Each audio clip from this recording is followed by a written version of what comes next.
Here. Hi all. Thank you so much for coming and joining us during your lunch hour. We greatly appreciate it. This is our first CAS Academy of 2023. My name is Jason Chennette. I am the Vice President of Toronto for CASACOM Communications, and I am joined today by my colleagues, Peter Turkington, who is our Director of Corporate Communications, and Andrea Mancini, who is our Director of PR and Marketing Communications. So CAS Academy is part of our ongoing series that really looks at current issues and how communications can help manage them.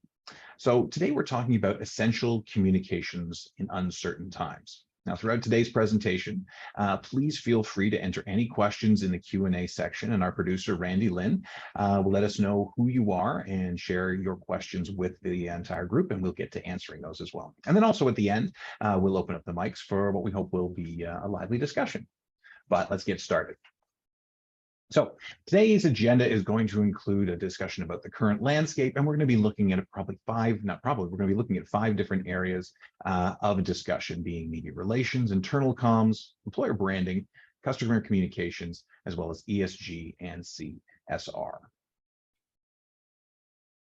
So let's get right into what the current landscape is. So essentially communications in uncertain times. That sounds like really super ominous, but today we're going to address a few items to consider to keep your organization in contact with your most important audiences. So let's talk about what this time actually is. So if the pandemic was an unprecedented time, then uncertain is really what the fallout that comes afterwards.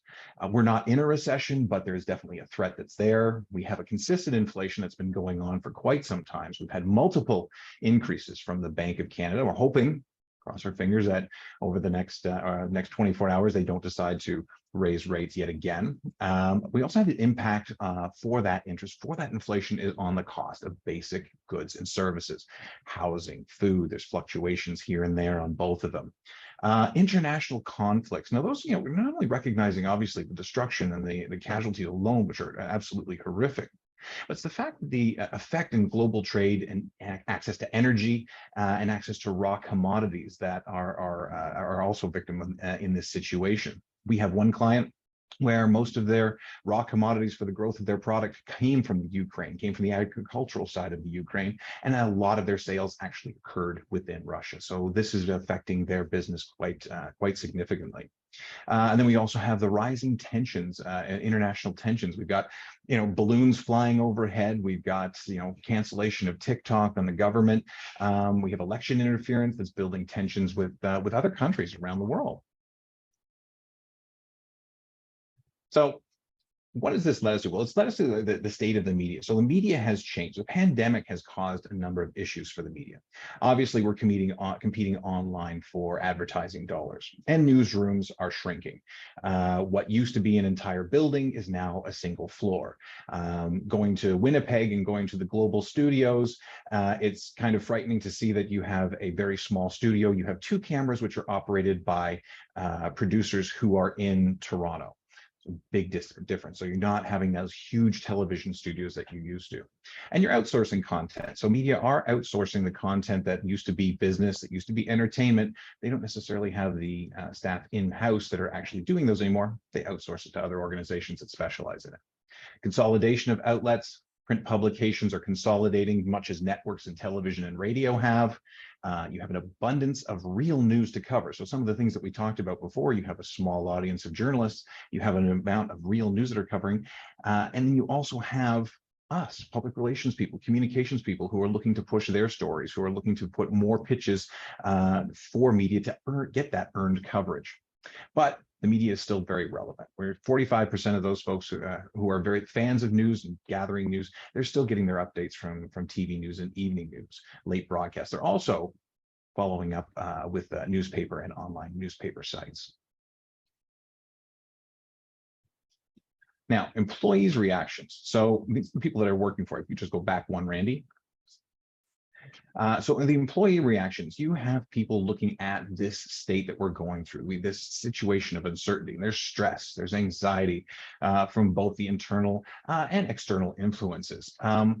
Is the business performing well? will we weather this storm? Will I have a job? Then you have rumors that are going to start. If you're not making the communication, rumors start, misinformation starts, and then you start to get disengagement as well. Now, the impact on business with all of these activities with this uncertain time, it's nonstop pivoting. Not only has business done this all the way through the pandemic, but now changes in forces are causing disruptions in supply, increase in the price of raw materials, even access to them, and those are being passed on to consumers. There's reduced profit margins, or in some cases, it's increased profit margins, and those can be somewhat more damaging to a brand at this time. There's the ongoing effects of understaffing and the perpetual search for really great people. The consumer's reaction. Oh, there's a rise and the fall and the rise and the fall, and things are going up and down. We really don't know what's happening. We have a rising debt levels after a false boom. People were saving a lot of money during the pandemic. Well, that's gone, and now the prices are going up. They have to go back to work. They've moved out of the major urban centers, finding that they're going to have to be going back. Concern about mortgage rates, as we talked about before. There's that decrease in disposable income. So you're rethinking the spending habits that you have, a shift from spending to going to essential purchases only. You have a high stress level that's there and a low confidence level as to what's happening next. And as I said before, if you're successful, that can be a bad thing. You have public scrutiny over profits. If they're obviously inflated, you're going to be in trouble. But even making profits during this period of time is something that's going to potentially damage your brand. So where to focus? So really, when we're looking at the media, you want to offer quality insights to the media and be laser focused on your targets.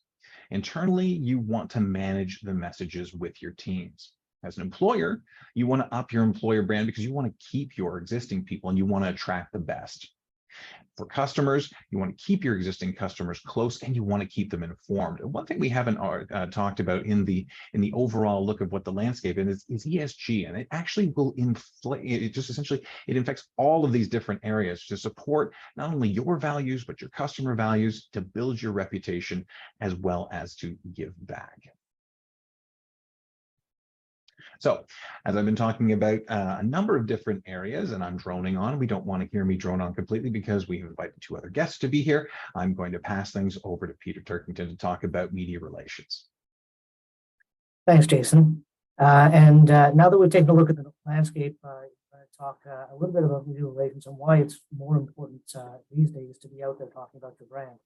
With the economic uncertainty being the buzzword out there again, there's a possibility that individuals and companies will slow down their spending, and that'll cause the economy to slow down.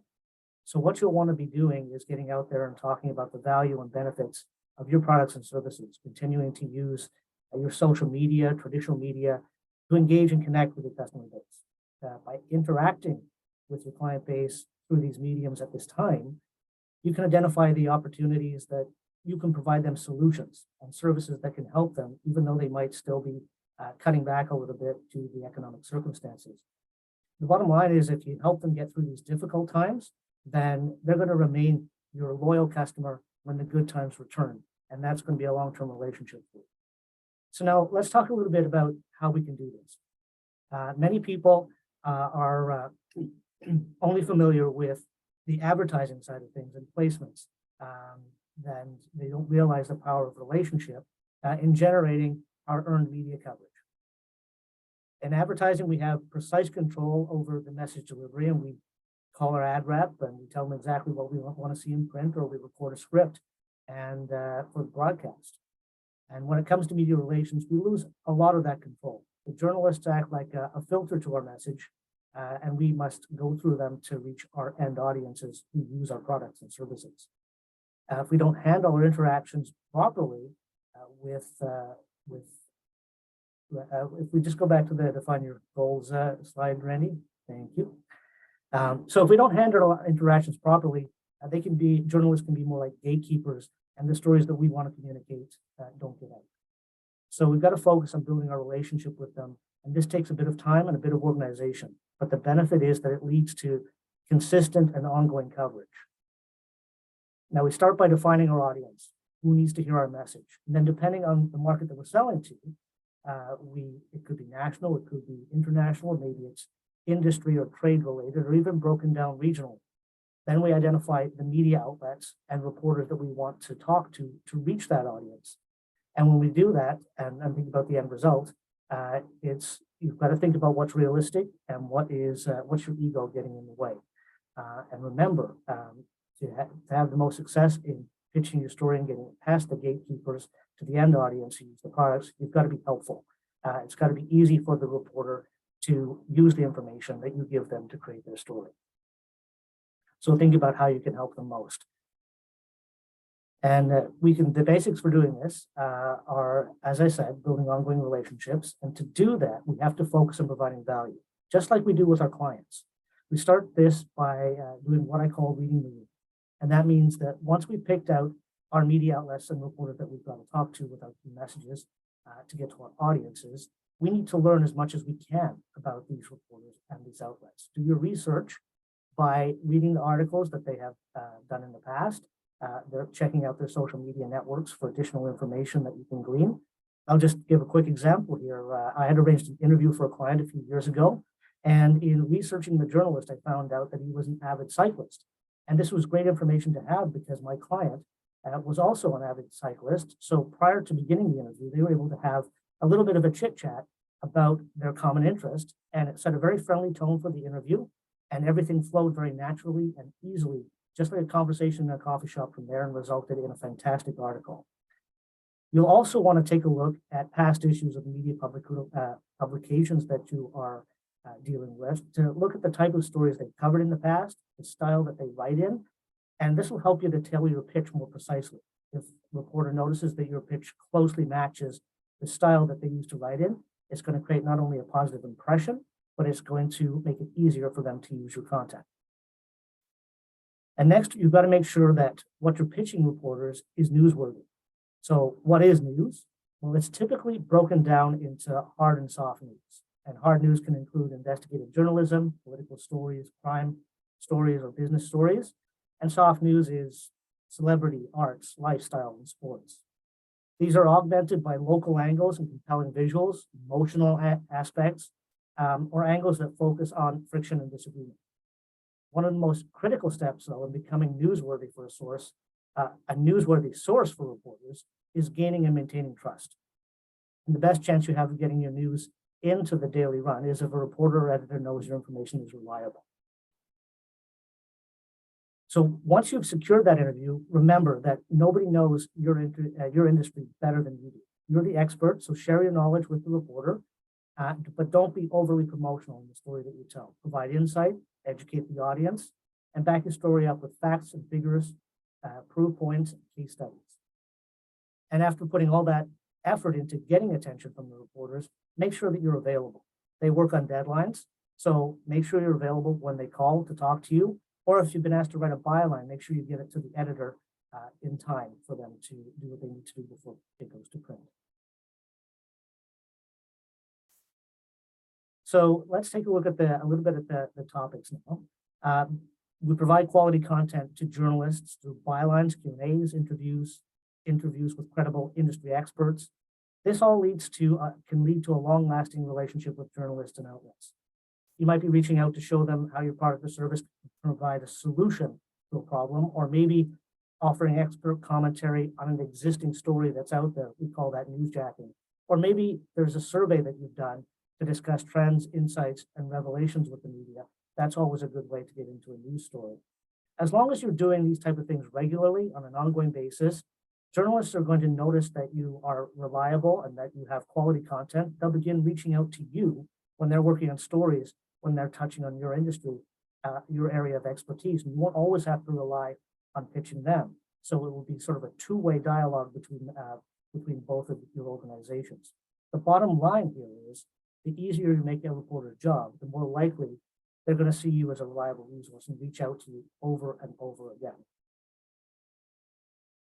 And with that being the media relations side, we'll take a look at communicating internally within your organization.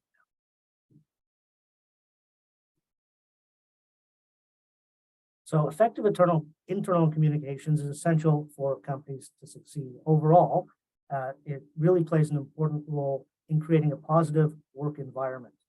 It does this by we can do this by keeping teams informed and engaged. It can be as simple as having regular team meetings or ensuring that everyone is up to date on important company information or progress on key projects and goals. It can also be an opportunity for team members to share their thoughts and ideas, and it shows that management isn't hiding from employees. It also helps cut down on the rumor mill. In the absence of regular communications, speculation and misinformation can run rampant. Clear and transparent communications, whether it's a team meeting or employee newsletter, needs to be two-way. So employees should be encouraged to provide feedback, ask questions, share their opinions. This will build trust, increase engagement, and just as important for the ability of employees to be able to reach out through these mechanisms, it's really important that they get a response. There must be a dialogue between yourselves and the employees. We have clients that use tools like Yammer to communicate with employees in this way, and we have other clients that have set up dedicated HR email addresses for employees to email their questions, their suggestions, and feedback. And yet other clients send their senior executive team out to their international offices to meet one-on-one with their employees as well. A mix of communication channels will also help to reach everyone on the team. But communicating as well with employees doesn't always need to be straight business updates. It can be about keeping employees appraised of skills development opportunities. One of our clients is running an internal learning challenge through their online training platform over a 10-day period. Your internal communications can also celebrate wins and successes with the team, recognizing achievements that can build morale and boost motivation. We have clients who include a spotlight on success in their monthly newsletters to showcase different projects and employees every month. This is especially important for companies that have large dispersed workforces.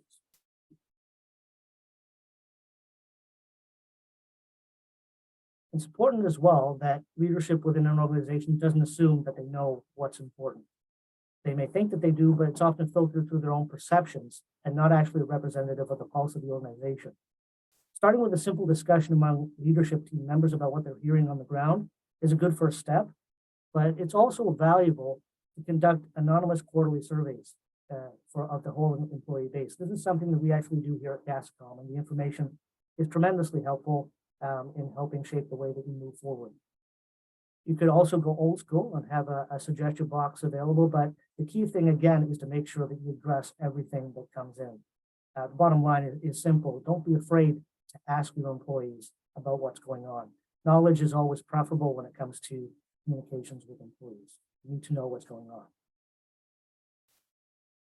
And every company is a little bit different in what works for them in terms of how they communicate. While some channels may work for one company, they may not for another. Often it's a mix of different channels.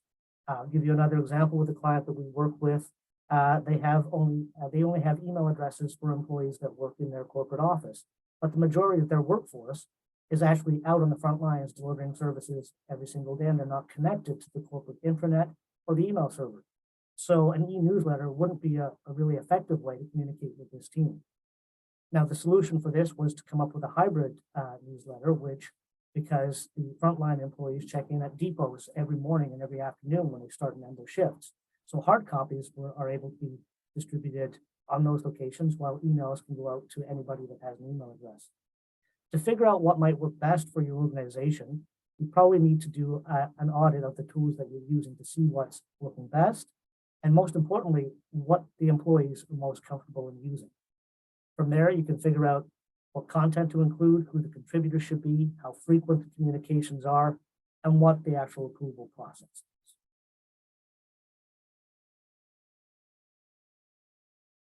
So just looking at some of the tools that we've got, we all know about emails and newsletters. Those are probably some of the most common.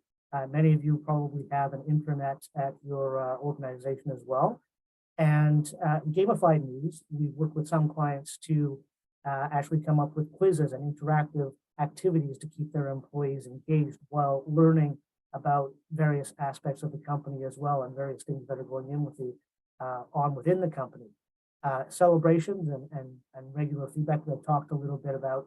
a spotlight on success to celebrate projects and individual employees. And again, some of the tools include, in addition to emails, Yammer, Teams, Slack, Google Chat, all great ways to communicate with your team.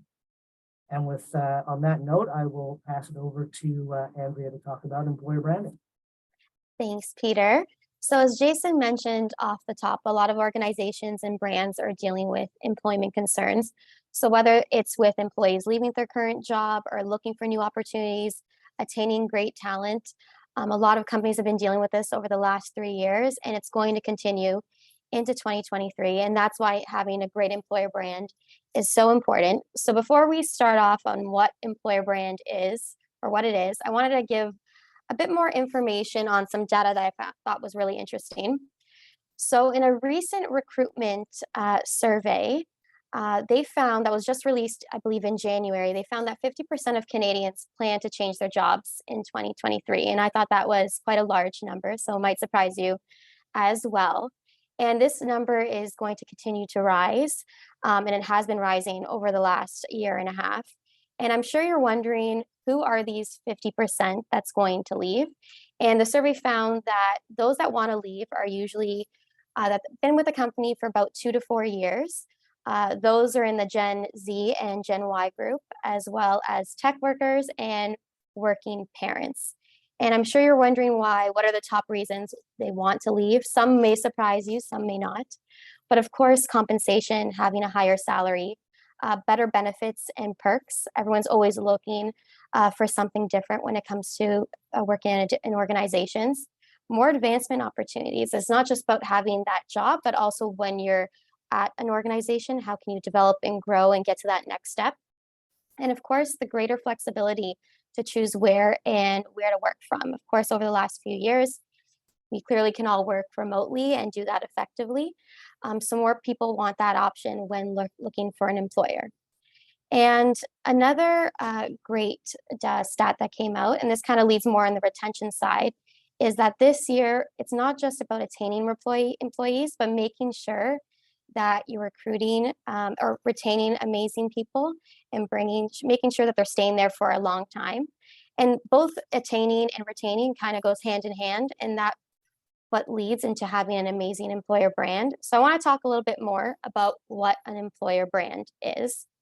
And in a nutshell, it's all about the branding and marketing of an entire employment experience. So from the start of the recruitment process all the way to the lifespan of the employee while they're at an organization. So it really describes the employee's reputation or the employer's reputation as a workplace and their employee value proposition. So it's really how you market your company to job seekers and internal employees. So last year, we conducted our second annual elevation study at CASACOM, and this is where we've surveyed PR and marketing decision makers in Ontario and Quebec, and we asked them what they were looking for when implementing an employer brand. And Randy, if you click the next button, you'll see the top 3 answers, which may not surprise everyone, which is obviously attaining and retaining employees. And attracting better candidates is number 1. Active job seekers are more likely to apply for a job if the employer is actively managing their employer brand. And also when you're attracting better candidates, recruiting efforts will decrease because you don't spend as much time finding candidates. Candidates are coming to you. And obviously having an employer brand means you're contributing to better employee retention. That will help reduce turnover rates and hiring costs. And of course, making your employees proud that they are part of an organization is very important. And facilitating understanding of the company's mission, vision, and values internally is also key. It's great that employees know what those 3 things are, but we really want them to live those every day. And the other remaining items that are very important when thinking about an employer brand is creating that strong company culture. Being part of the right company culture is very important to a lot of people that are looking to find a new employer or that want to stay at their current job. A majority of employees that are looking for a job tend to go on social media to see how the culture is, what the behind the scenes looks like. And that's a key area where a lot of people go to. So it's always important. Some people forget about that aspect of maybe what the website looks like or what you have on social media, but a lot of people go there to see if they could fit in to your organization. And employer branding also improves employee engagement. Employees who work in strong brands are generally more enthusiastic and motivated. So having motivated employees is great for an employer because they're more productive. And more productivity means growth in a business, but it's also growth for that individual. So if they feel great about what they're doing and where they're working, that helps their development as well. And lastly, it's all about standing out amongst the competition as well. When you have a great employer brand, you can really identify your key differentiators, and you're also enhancing your reputation within your industry. So the implementation of an employer brand strategy. So back to our elevation study from last year, we found that 55% of organizations surveyed already had an employer brand strategy, which is great, more so in Ontario and Quebec. But what was interesting is that 77% who do not have an employer brand strategy are considering it in the future, and over 40% are intending to do so this year. So there's definitely an awareness amongst employers that having an employer brand strategy is important, especially now. But having that intent is great, but it's getting to that next step where you're developing it and implementing it. So I believe the next slide, we have some examples of what employer branding consists of. So this is some examples of what job seekers are looking for, what current employees are seeking for, and what employers can do and implement into their employer brand strategy. So employees are looking for fit, universal compensation, a good reputation, of course. Like I mentioned earlier, they're looking for advantages. So are there perks? Are there summer Fridays? Flexible working hours? Are there wellness programs? What's the company culture like? Culture is all about shared values, goals, attitudes, priorities of an organization that create an experience for employees. And also, what can employers offer their employees? Are there trainings and development programs where they can grow their skill set and not be stuck in just one position? So a lot of people are looking into that as well. And something that people might forget is also the work environment. The work environment also impacts an employer's mood or employees' moods, their drive, their overall mental health, and that overall affects their experience and their performance. So these are all factors to consider on both sides, whether you're an employer or an employee or someone seeking a new job. Now here we've outlined briefly steps to a successful employer brand and how to create one. So typically companies share the responsibility for the employer brand between the HR and PR and communications department. Usually the senior management team is involved, and external firms are typically brought in to help with the process, so there's no biased opinion, especially in the upfront. So with step one, it's all about the internal employee surveys, focus groups, and analysis. And this is where the external experts come into play.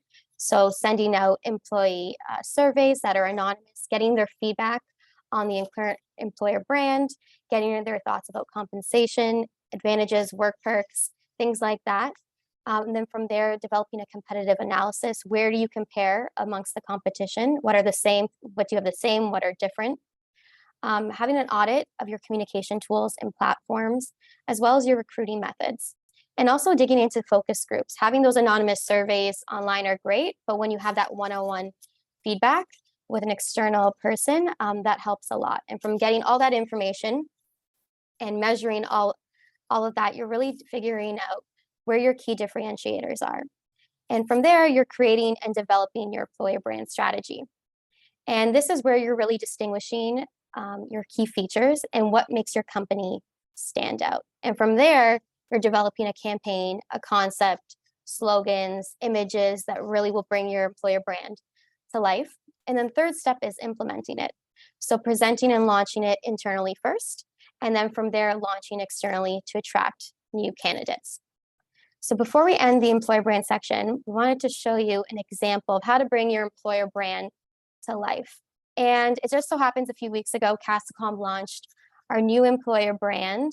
And this is just an example of what it looked like. So here are all our images from our campaign. And as I mentioned in the previous slide, we conducted an employee survey. We hired an external company to do that. We conducted focus groups. And what was great about our process is we had employees involved from the first step all the way to the end. So every person that you see in these images are CASACOM employees. And you can see that, so for the candidate experience, so obviously you have the candidate experience as well as the employee experience. So once we launched our employer brand campaign, so when it came to candidates, we had a whole social media campaign that was promoted. You can see now our images have a slightly more culture focus, which is great. We also enhanced our career page on our website, revamped job descriptions, and then we also had a newsletter and press release. And then on the employee experience side, we changed a bunch of different things, including summer Fridays. So there are a lot more things that are very employee focused, more career development opportunities, more social gatherings with employees, really bringing the culture to the forefront.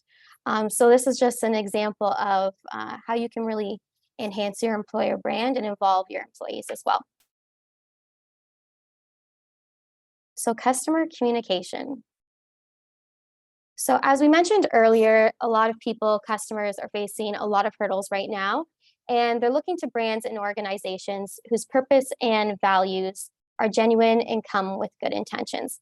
So customer communication really refers to brands exchanging information with their customers across various channels. And communication is all about helping businesses connect with potential customers and their current customers, encouraging them to learn more, learning about who they are, what they do, how they can help, and what they can offer.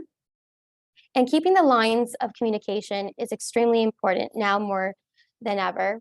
And it's important for customers to know that you're still there. So you're not on hiatus, you're not gone for 3 months, that you're constantly communicating with them, and also being relevant to the time and to the climate, creating dialogue with them, whether it's opening a Q&A discussion or just letting them know even on social media or in a monthly newsletter that you're always there for any questions that they may have.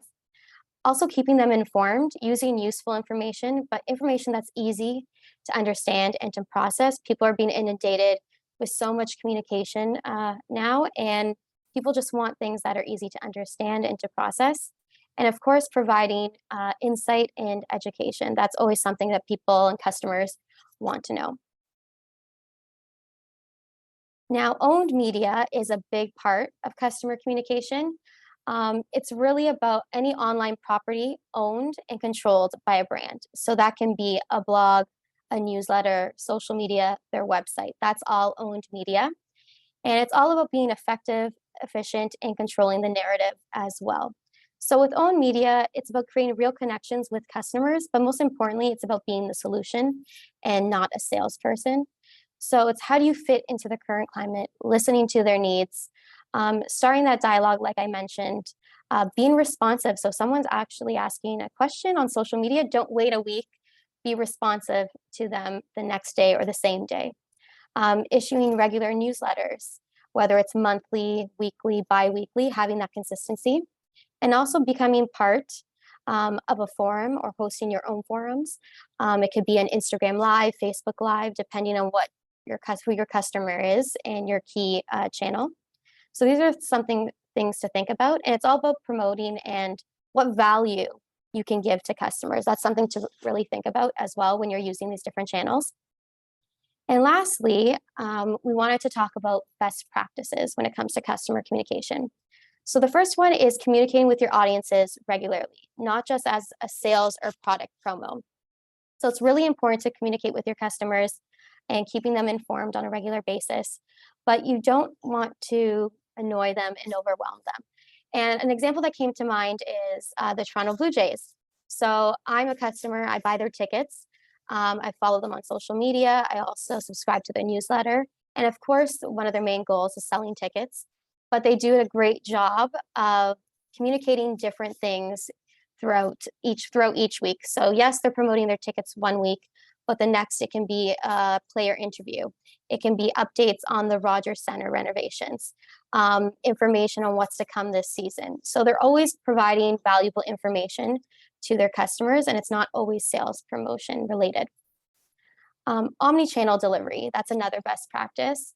An omni-channel communication strategy enables companies to send consistent, centrally managed communications across all channels. So it's really all about having different channels, whether that's your website, your social media, newsletter, a blog. So kind of using those consistently and making sure there's consistent messaging weaved through all of them.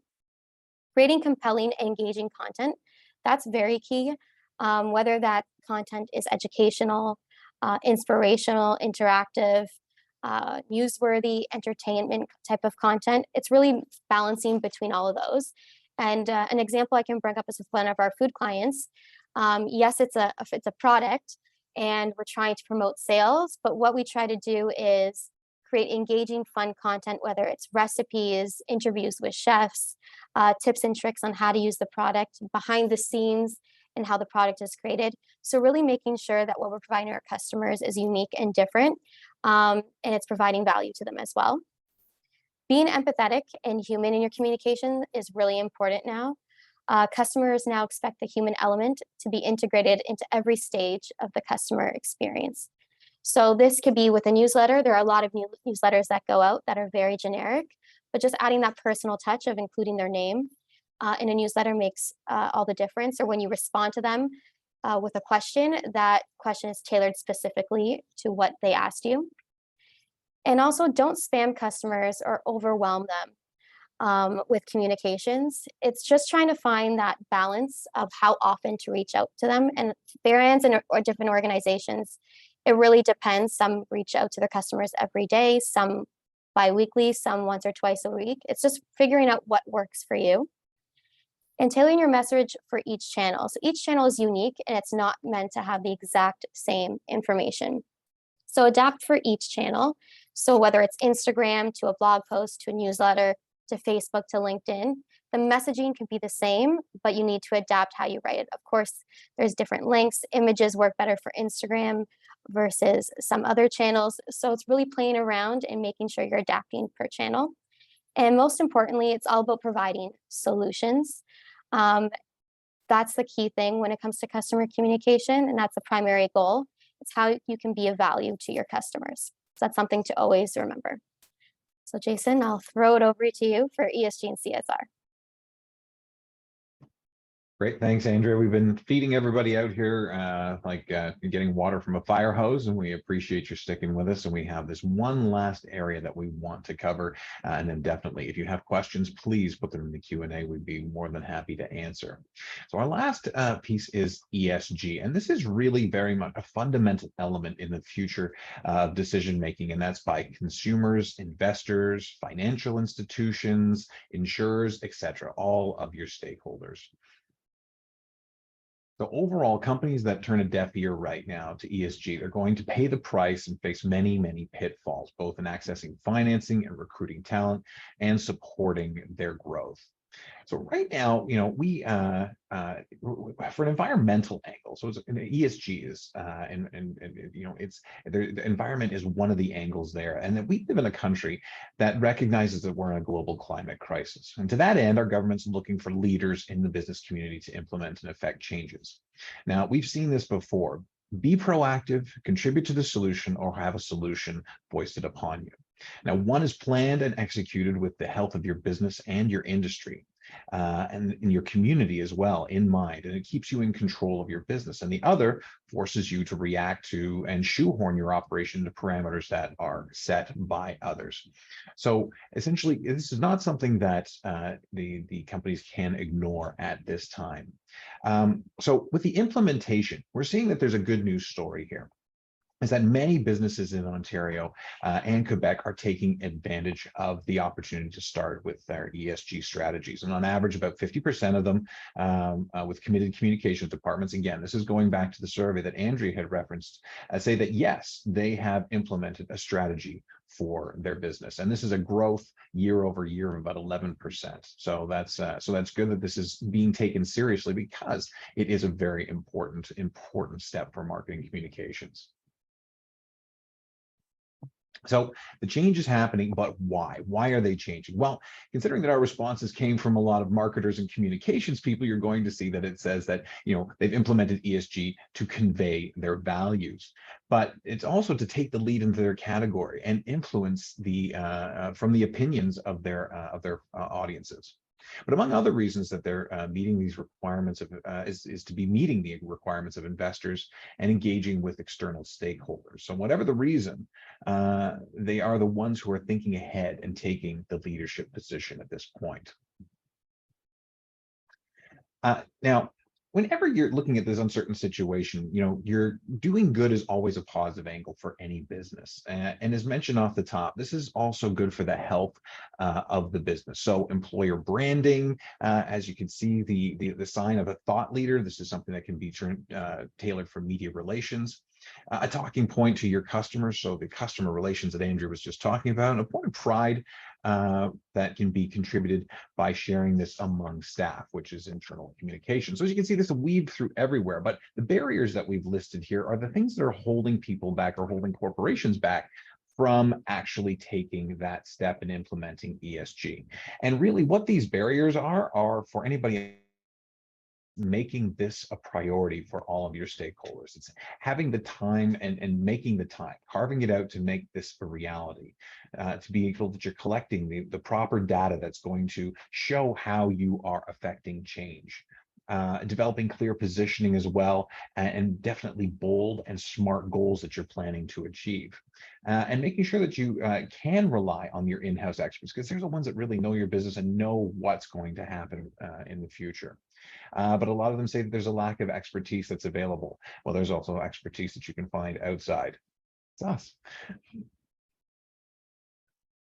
So we've given you a lot to think about. So just comes down to a few final thoughts of now what.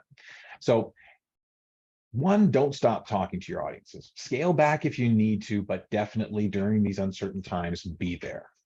For your people, keep them informed. They are definitely going to respect the fact that you trust them enough to give them plain information, straightforward information, and keep them informed of the health of the company.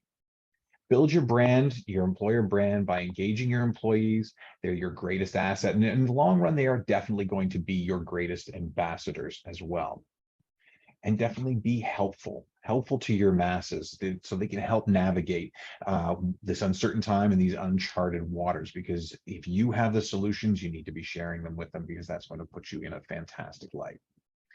And you know what? Your business is committed to having a future. They're not going to close up shop next week. You have no intention of doing so. So make sure with an ESG strategy that reflects where you are going in the future. So overall, those are our insights, our thoughts when it comes to essential communications for uncertain times. I see we have one question in the Q&A.